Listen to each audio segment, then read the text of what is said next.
Nah, kita jumpa lagi hari ini. Oke, hari ini saya ingin bercerita mengenai bangsa. Bangsa itu terdiri daripada dua bagian. Satu, bangsa, nation ataupun negara. Dan satu lagi bangsa, yaitu kelompok manusia.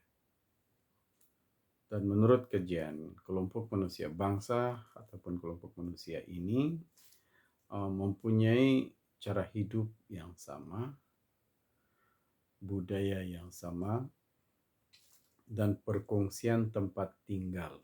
Ya, mereka hidup harmoni di tempat tinggal yang sama, mempunyai bahasa yang sedikit berbeda, tetapi saling memahami.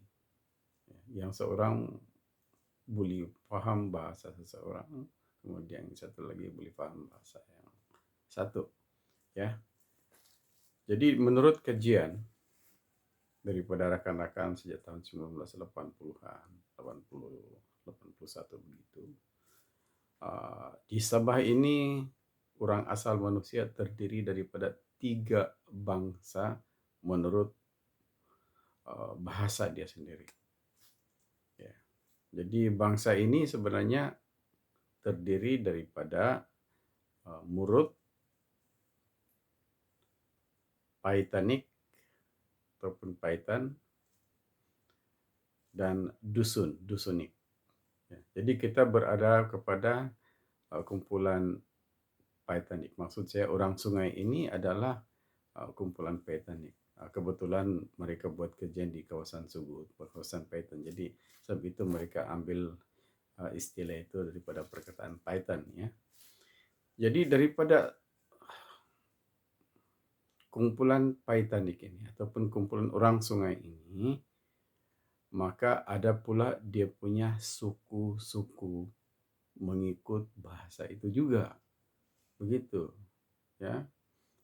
Maka termasuk daripada bangsa sungai ini adalah bangsa Sungai Paitan, Sungai Kalabuan, Sungai Mangkak, Sungai Buludupi, Sungai Bagahak, begitu.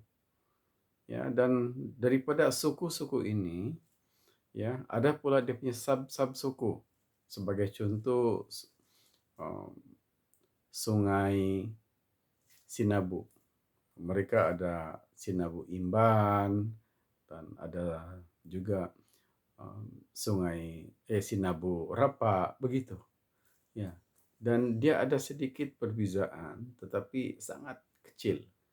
Begitu. Jadi itulah kalau kita buat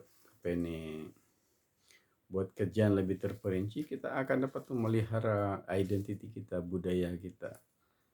Nah, mereka inilah sebenarnya, suku-suku inilah sebenarnya yang memberi nama setiap tempat di mana mereka tinggal menurut peristiwa ataupun keadaan yang terjadi di tempat itu. Sebagai contoh lah, di daerah Tongod ada satu nama tempat, nama kampung yang dipanggil Namukon. Nama kampung itu berasal daripada perkataan namuk. Namuk ini dalam bahasa Malaysianya ialah nyamuk lah kan. Nyamuk, tapi oleh sebab tempat itu terlampau banyak nyamuk, maka dipanggillah tempat itu Namukon. Kalau kita pergi ke Sandakan, daripada Telupin ke Sandakan, ada satu nama tempat yang dipanggil Kitagas. Artinya kawasan itu banyak itu tagas. Tagas dalam bahasa Malaysianya adalah belian, ya, pokok belian. Jadi banyak lagi sebenarnya yang ingin saya ceritakan, tetapi tidak cukuplah habis masa terhad di sini kan. Apa yang penting di sini, Una, tolong follow supaya kita tidak ketinggalan kepada konten-konten yang lain lah, berita-berita seterusnya. Ya, Una. Terima kasih, Una, karena menonton.